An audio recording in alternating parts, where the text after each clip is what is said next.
Hello, Wise Owls. It's February 4th, 2019. Welcome to the new moon in Aquarius. I'm titling this cycle Lead Yourself Up and Move Yourself Along. Okay, before we get into it, let's review. That's what we do with the cycles. We see where we have been to look at where we are going. So let's go back to the Capricorn cycle and review a little bit. See where we landed.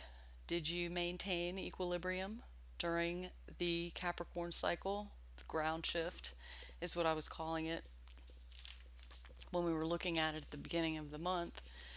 I haven't recorded since then. So remember, that was that new moon in Capricorn, how I talked about when we have the new moon at a cardinal sign, that's like shifting directions on the medicine wheel. And then when we shift into the Capricorn cycle, that's the time of the year that's third quarter cycle. It's equivalent to a third quarter moon phase. So it's about what we do during third quarter cycles, which is revise and realign. So the whole month was about trying to get us on track, in alignment to where we're supposed to be at this point in time based on where we started off back at the new moon in Aries in 2018 in the spring. That's when the new year starts in the cycles of the sun and the moon. And so we follow it around, and we've come 3/4 of the way around the circle, the medicine wheel. And it's time to then realign with what our intentions and our goals and where we're supposed to be. So it's a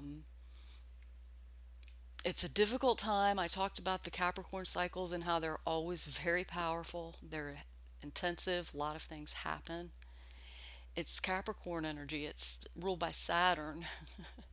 Saturn is like trying to walk in quicksand. And so remember that new moon was at the same time Pluto and Saturn were conjunct. They're in tight conjunction there. So it was about heavy transformation. And those words specifically, heavy transformation, is extremely heavy. Rearranging and restructuring of things. So things may have looked and felt and been one way, and now as we come to the next cycle, the new moon in Aquarius, they look very, very different.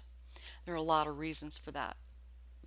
One of the reasons was because Uranus stationed direct, slingshotted back forward right at the around the time of the new moon, and so that's always when changes occur, lots and lots of changes. So it wasn't just going on that day that Uranus stationed direct, because it happened with a new moon. It was in effect all month long. So it was just one thing after another of clarity and revelation. And why so much clarity? Why so much coming out of the illusion? Remember also the new moon was in aspect to Neptune, and Jupiter was in aspect to Neptune. Neptune has the fogs come in, or then the winds clear that fog away, one or the other. I think I had talked about Neptune and mental illness and that and the way that would be for the cycle. I can't remember if I did or not, but interestingly, that after I recorded that Capricorn new moon recording, I heard from one of my friends a story about a person who was at the ER, and there was the line out the door and three times the number of psychiatric patients in the emergency room than any like normal time, any other time. That's because of that Neptune, and the fact that it was a partial solar eclipse. I'm going to have to apologize in advance to y'all right now because I know I sound funny. I had oral surgery a week ago and I've had complications from it, so it's kind of painful to talk. And I'm not doing this because I'm a martyr and that I'm so Chiron point, I must suffer.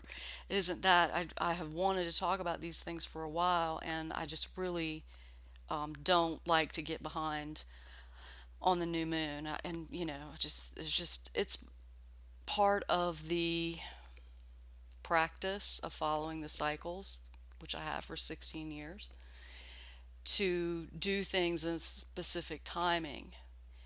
And today is it's 4 owl. And so I've only have until sunrise to get this in on under 4 owl in the Solkin. I want to do that. So I know I sound kind of funny.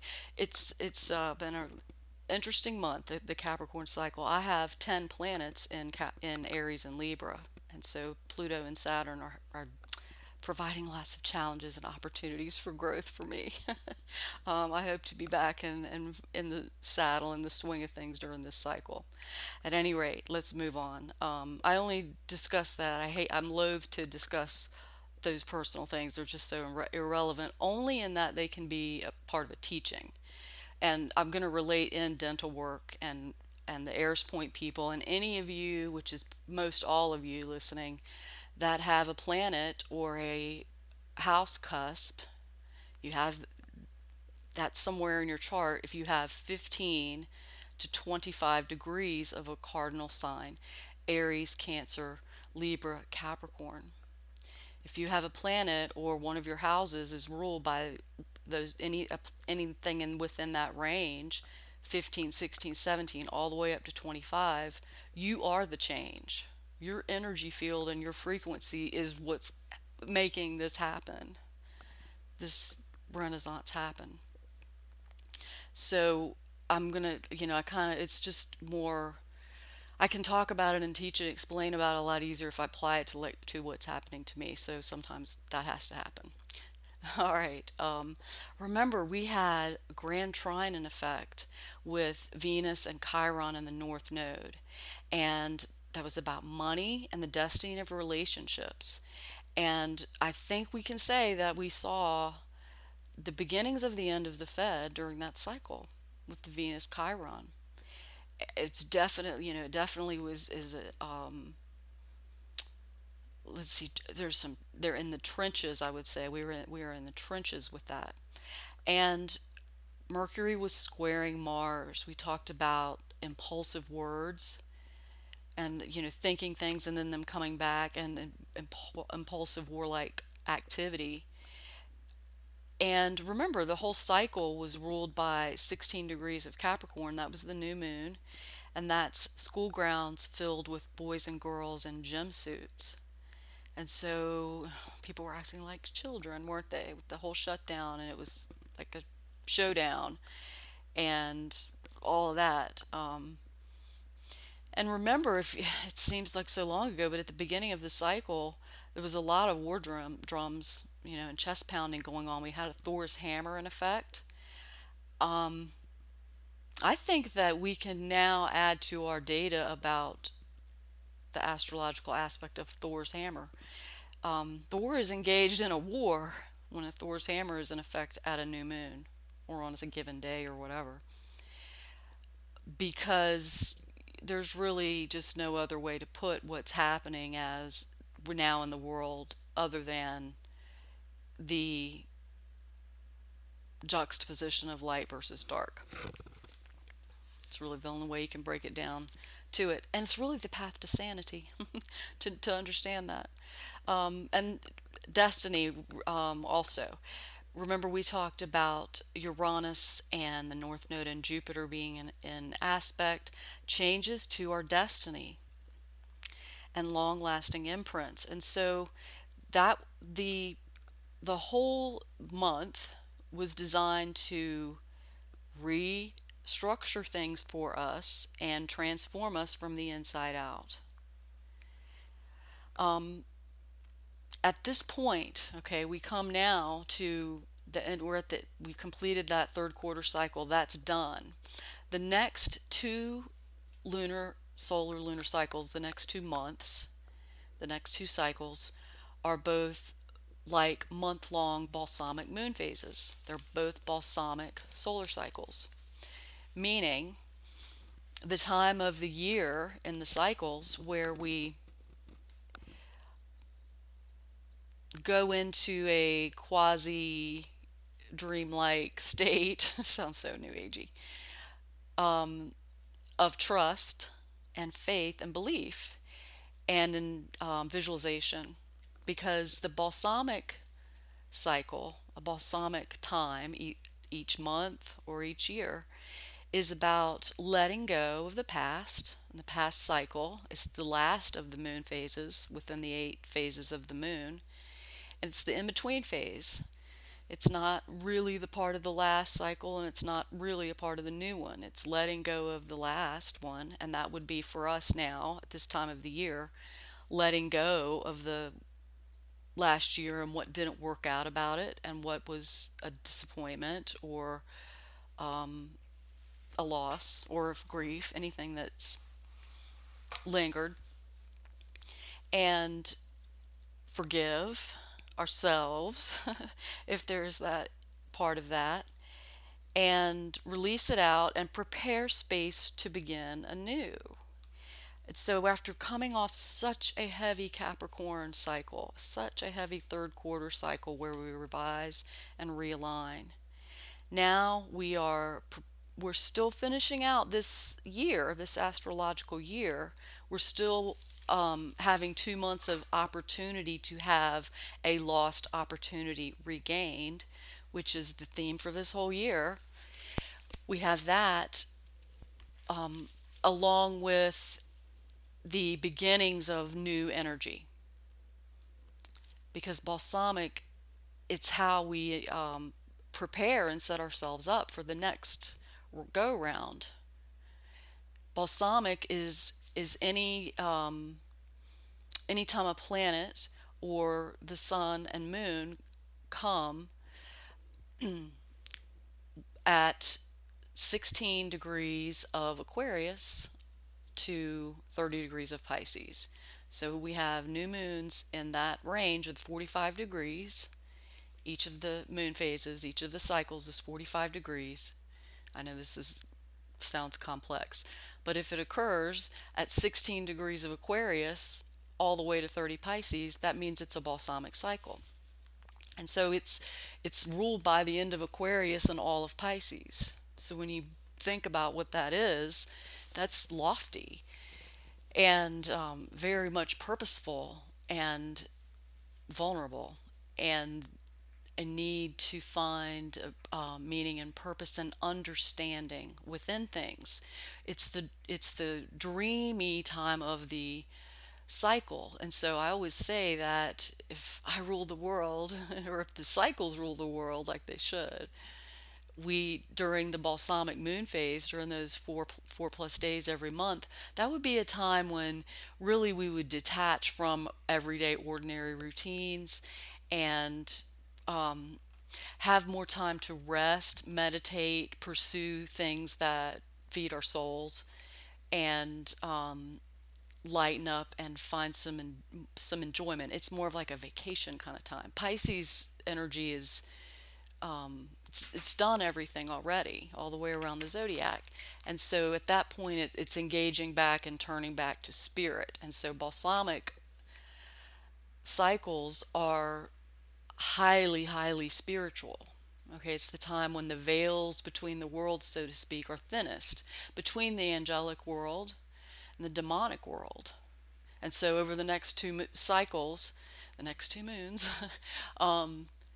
we'll see that in full force. We saw it last month. It will be paper thin to see that, and that it is what it is.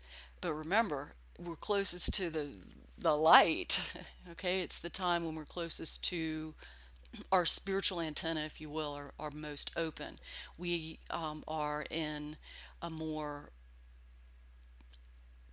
direct communication with spirit, and our awareness is more acute. Synchronicities are more pronounced. They can be more prolific, more profound. It's the time you want to dream, okay, and envision. Like, be dreamy, okay. Do that. It's the time to actually prepare the soil of your mind for the new to begin at the new moon in Aries on April 5th. Okay? The next year, the Sabian symbol for the next astrological year is fairies dancing in the setting sun. The New World Order, sunset on the New World Order. That's what it's about.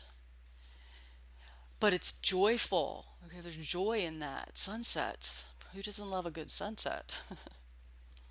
And that's really, if we were really following the cycles the way we should, we would have gathered at sunset and we would now be talking about the new moon next to a fire. So we can just envision that.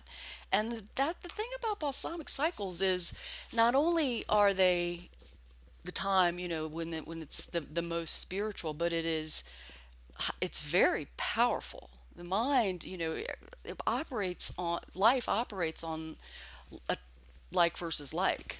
The attraction principle. It's all frequency. It's all signals and training. Well, the signals that come through during balsamic cycles are just such a blessing. And we're really blessed this year because we have two of them this year. Some years we have two third quarter cycles. This year we're lucky. I think we're lucky to have balsamics because they're easier, I think. Now, if you're the kind of person who likes structure, hyperstructure, and you don't really do well with downtime and all, balsamic energy is probably something that's rather challenging for you. And so the wisdom in that is to get natural, get more in line with what that time is about, what the time of balsamic is. It's a regeneration. But not just that, it also, like I said, it prepares us. It begins to shape our minds toward new frequencies for a new year, like a plant turning towards the sun, getting ready to come back to life. And so we want to be very mindful of that fact and maintain a positive frequency. Very, very important. It's the only thing that really matters right now is what we believe and the frequency we hold. All right. I think let's move on from that cycle, at least from the new moon there.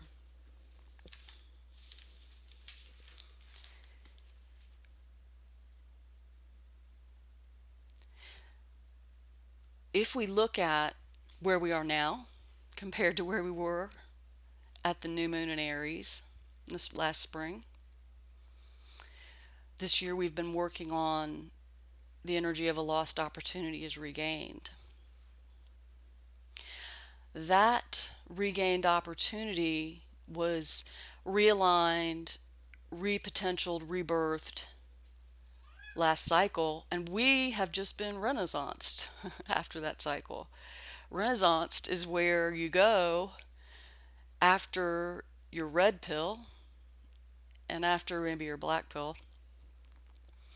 It's when you get white pilled. It's where we are now. The light. It's where you witness the two sides and see the harsh and sometimes painful reality, but choose to create beauty anyway and to do the right thing where you can. That's ascension. That's what we're doing. It's beyond war. It's beyond duality. It's beyond the simulation. It's beyond the matrix. And the white pill is bitter, but we do it anyway. And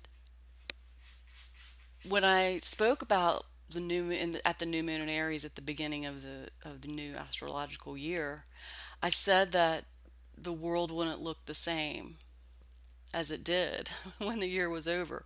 We have 2 more months. We'll see what else surprises us during that time. But it might be something to think about. How has your world changed since April of 2018, sorry. What does the way the world looks like to you? How has it changed? What is that lost opportunity that we're designed to regain? What was that for you? What's happening with that? What were your ideas about that then? What are they now?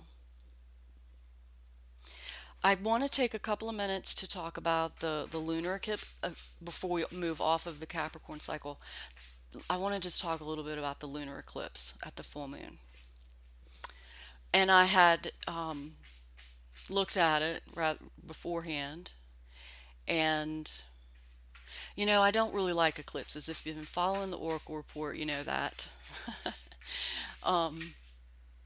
Eclipses are in effect for 6 months, and so there was so much hype with that one.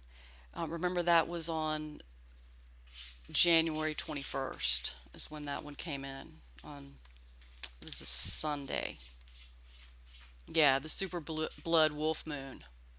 And it was just like so much talk about it, and I think it's nice to talk about it now, 2 weeks into the energy, and that super blood wolf moon energy kind of has settled in, and we can understand it a little bit better now, what it is, because we're going to have it for 6 months. It'll be in effect. The only thing I really wanted to talk about with that is that it occurred on 2 crocodile in the Solkin, and there was a repeat in the energy of the Solkin and the astrology from January 2009 to that weekend. And I have to say that it did not show out as harshly this time around as it did back then.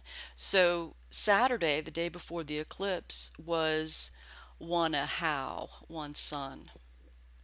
And there was a lot of catastrophe imprinted over time with that one. And that's like one world, one sun. It's like one sun. It's not a very energetic day, but it talks about one world and a rainbow bridge opening to a new age or a new wormhole in consciousness. That's what comes in on one sun.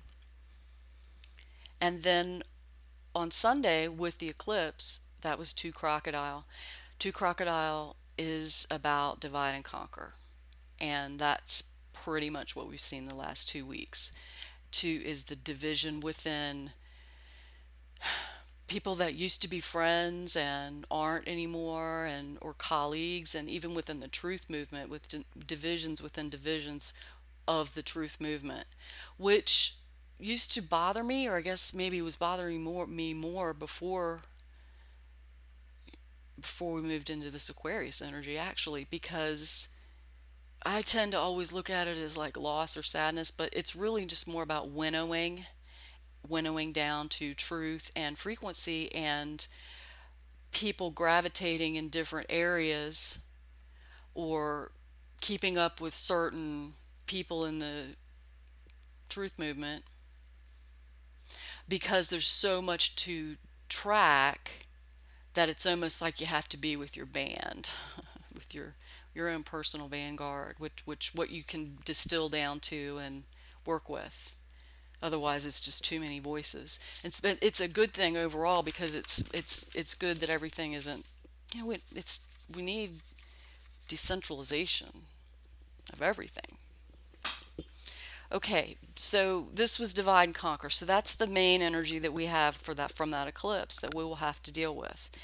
And we will look at it as a winnowing out and sorting out of the truth. That's what's the higher purpose of it all. But let's look at the Sabian symbol from the eclipse. It was 1 degree of Leo, under emotional stress, blood rushes to a man's head. So we want to translate that into something meaningful to direct the energy instead of the energetics directing us. We want to use the eclipse energy to take away. Eclipses take things away. We want to be mindful of what we want to be taken away, removed, changed. Remember, at the same time, Jupiter was conjunct Venus. They were conjunct at seagulls flying around a ship looking for food. Yeah. And that was a repeat of the Sagittarius cycle, because that was the Sabian symbol for that whole month, which was December 8th to January 5th. And so there are so things that were happening during that cycle will reverberate within the frequency, within the energetics for the next 6 months, because Jupiter and Venus were making conjunction at the time of the eclipse. Okay, so it imprints in. You can see all these like spirals of energy of all these cycles and all these, when all these aspects happen, they make an imprint and then they ripple out. So when we think about that, taking something away, the eclipse energy taking something away from us. Now, one thing that it can take away is, if we work with this and understand what's happening, we have to understand that the fields of our body are undergoing bombardment, especially if you have a planet or a house cusp between 15 and 25 degrees of a cardinal sign. If you don't know that in your chart, you can also always contact Andrew. His contact information is on the contact page at oraclereport.com, and he can run that for you. So our bodies and minds are bombarded with these energetics. That's this Saturn and Pluto squaring Eris. Today Mars is conjunct Eris. It's the renaissance and the rebirth, and it's the birthing pains that we're having. That's what's happening. That's why it's so hard. That's why it's been so hard. So if you have stress about something, a decision you have to make, a task that you need to do, some kind of responsibility maybe, a project, a habit or a way of life, or if your value system is under realignment, or if you're trying to maintain something, the picture or the show or the image or something in your mind or the way it should be, something about your health or dying or providing for your family or ensuring preparations and survival, if you're having sleep problems, if the markets and bills and things like that are bombarding your mind, especially since the eclipse, that stress is a constant worry, and it turns into obsessive loops. And our method of control with that is to hyper engage the fight or flight response to be able to respond or adjust. And we become hyper vigilant. And this is exacerbated by the black moon in Aquarius right now. And so the polarity of Aquarius and Leo is engaged, the fear of powerlessness and the fear of change. That's what we are having as a collective. If you have the sun, the black moon, or Chiron in Aquarius or Leo, you're very aware of this and the feelings of personal powerlessness and the desperate fears of change. You're having severe effects from this. If if if you're bucking the notions that the universe, the black moon, is trying to send to you, about your power and where your personal power truly lies, and if where it is being projected, if it's outside of you. Now we're now in an Aquarius cycle for the new moon in Aquarius, and so that's empowers the black moon because the black moon is in Aquarius. Okay, so power struggles, feelings of personal powerlessness, and fear of change. Those are heightened this month. And we know we're at the end of the cycle of cycles, and we feel like we need to know something, and what we're trying to get an idea for what that is. And the best way to do anything, if you have a problem, is to stop and begin to study it and take data and watch it for a little while. So that's the wisdom from the lunar eclipse that we'll follow. Maybe you might follow that a little more closely than me because, like I said, I don't like them very much. I don't like the eclipses. We have enough to worry about. uh, okay. All right. This cycle, the Aquarius cycle, as I said, it begins the two balsamic cycles, the 2 months.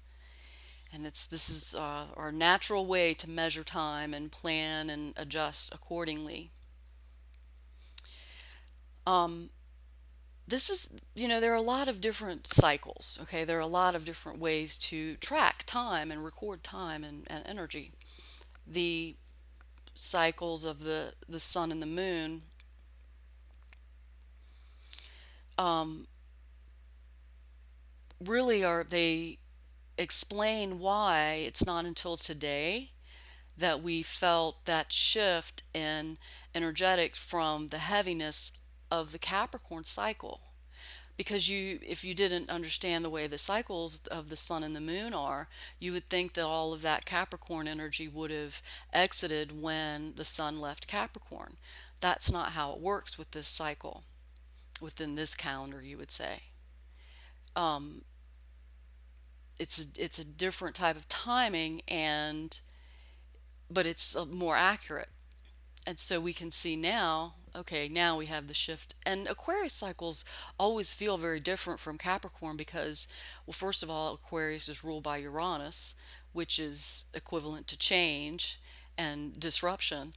And so it changes up the stage there on us when we move into the new moon in Aquarius. It's no longer that heavy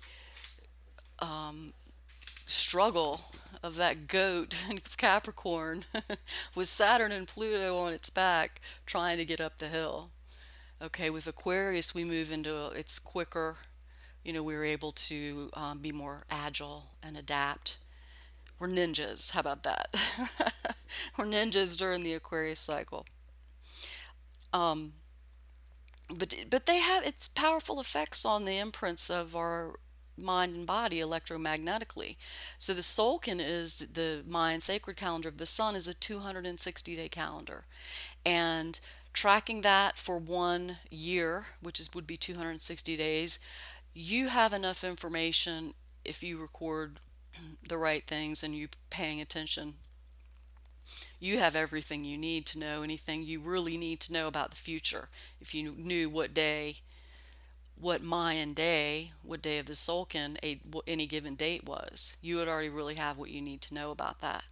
If you follow the cycles, and this is 360 days, you'll have a great deal of accuracy or fine detail with it. The Solkin is really quite beautiful, and I love the simplicity of it, but the elegance of it, I would say. Astrology enables us to understand it can just it gets so specific. But what the cycles of the sun and the moon tell us about balsamic cycles this next month and then the next month is that it's the time to envision and to trust and believe, like I said. So this cycle comes in again on 4 Owl in the Solkin, the wisdom. I already talked about how it's about lead yourself up and move yourself along. That's because the new moon occurs at 16 degrees of Aquarius, a big businessman at his desk. It involves decisions and leadership and solving things. And we are careful or on guard not to get lost in myopic thinking or vision. We want to keep everything on the big businessman's desk. Okay, so it's about regaining our own personal power. You may feel quite drained after last cycle because really that month was the end of the year, of the whole year. Now it's kind of this in between rest time until April 5th. And it's the time to get straight, get things off your list, tidy up. That's an excellent use of balsamic energy, is cleaning and organizing and preparing, like for the birth of something new. Okay, it's different than December 31st when, it's just totally different. This is about trying to attune one's life and to live within some sort of natural structure that provides a context for living in times of madness. Okay, so if we anchor with the cycles, we have context, we have direction, and our own personal experience. I don't really know if I've ever talked about this. My teacher's teacher was Sun Bear. And so when I learned the cycles, it was very much from a native perspective. And I've always tried to communicate the beauty of the flow of the cycles, and I come up short from my teacher and her teacher every time. We continue, we persevere. Um, Recall the Mahavidyas, the wisdom goddesses, the emissaries of Sophia, suggested that I begin to look at and track the asteroid Vulcan. Vulcan, as well as Mercury and the Black Moon, are conjunct the new moon. Not exact conjunctions, but tightly. Um, Vulcan is at 12 Aquarius, people on a vast staircase, graduated upwards. That's about us standing at a higher level, the acceptance of our place in the order and the collective and the fellowship. I like that a lot better than fellowship. It's so Borg like to say collective, isn't it? Again, it's about moving along, graduated upwards. Mercury is at 20 Aquarius, a large white dove bearing a message. Solving, again, solving. Big businessman at his desk, he's solving things. This is solving through peaceful and new solutions, peaceful things. And examining what needs saving or salvaging. Venus is going to move into Capricorn, has moved into Capricorn. It's at 2 Capricorn, 3 stained glass windows in a Gothic church, 1 damaged by war. The war on religion, the war on spirituality.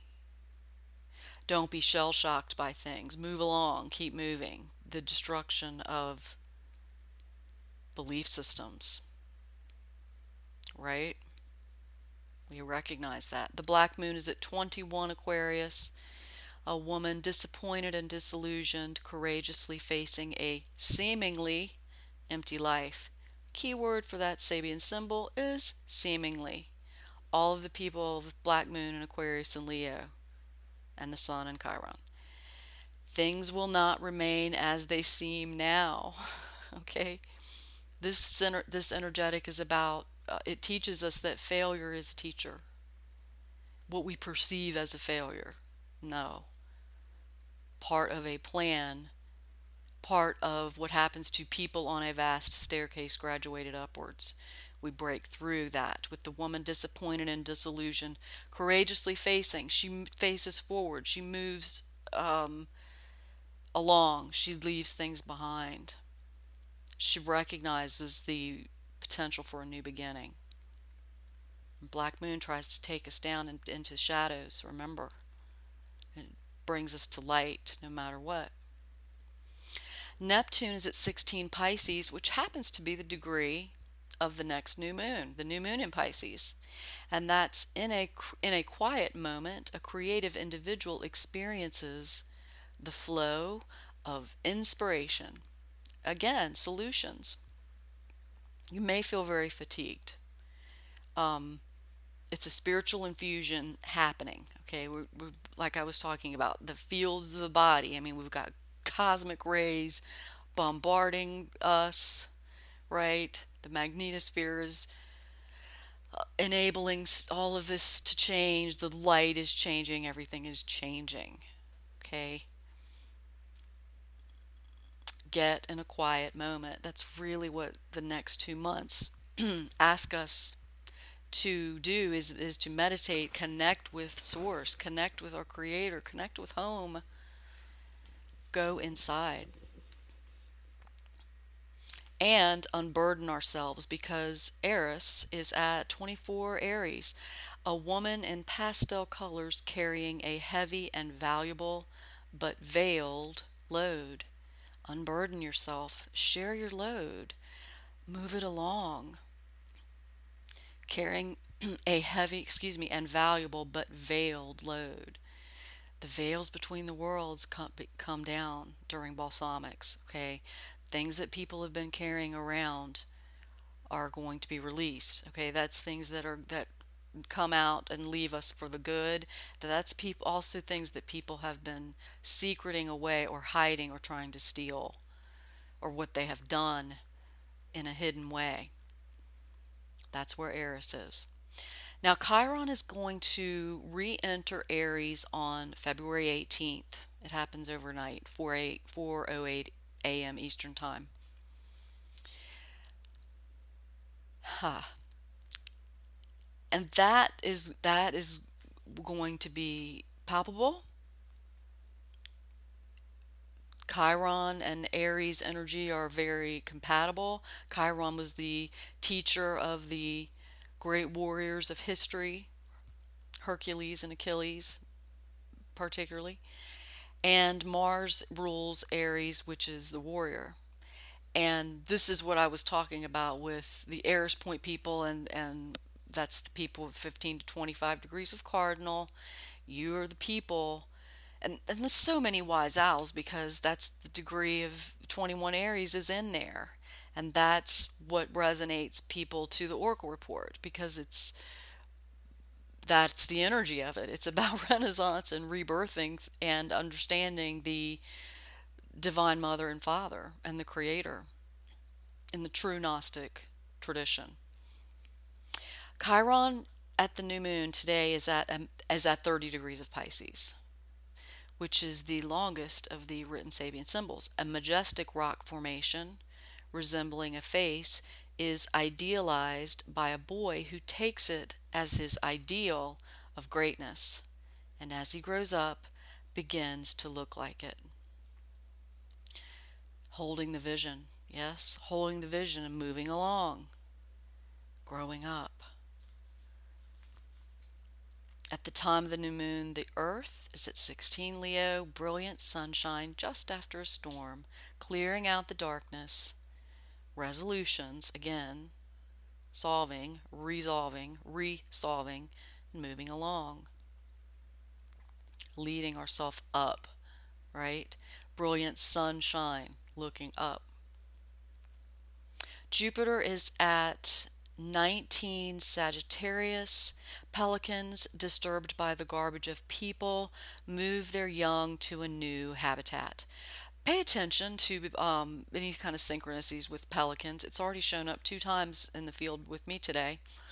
Um, and you can read in Annal Speak what that is all about.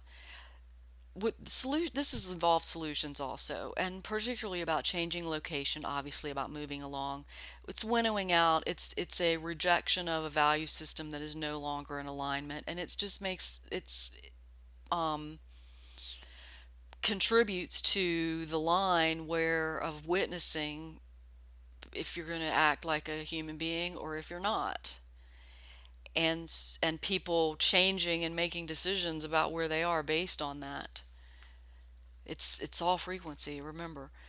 It's all frequency also because Uranus is at 29 degrees of Aries still. We're so lucky. Oh, goodness. I love 29 Aries. The music of the spheres. Recalibration, realignment, moving along. Do you remember the new moon in Aries meaning the new astrological year for 2015, was 29 Aries, the music of the spheres. We talked about the healing power of frequencies in music. If you were around back then, remember we were tracking pretty hard how certain songs were becoming so palliative for us and love, generating so much love. Bring your song back or your list if you had a few. And I think that we should bring out the list that with the Parliament of Wise Owls combined. Finally, Pluto is at 22 Capricorn until February 12th, a general accepting defeat gracefully. Remember who you are. Remember the battles, the ones that were lost, but still wars were won. Keep it moving along. This is the energetic that has brought so much to the forefront in the spiritual battle that's happening for Renaissance. And creating beauty and doing the right thing anyway in the midst of all of the unveiling and the sadness and the madness. It's the warrior's path, and it necessitates discipline, requires the inner warrior of the Ayers Point people, all of the people that have 15 to 25 degrees of a cardinal sign in their chart. It's the trailblazers. We're trailblazing into consciousness. We are the change that is driving forces of the change. We flock together because that's how we get through it. Remember, the Mahavidyas said that 2020 was the time period that between 2015 and 2020 where we had to hold the line because so much would be taking place. And so I want us to remember the theme for this month with the big businessman at his desk. That's us, each of us. And we want to lead ourselves upward and move the energy along balsamic style in the dreamy and hopeful and trusting mode. Okay, I hope you all have a wonderful cycle, and I hope to see you soon.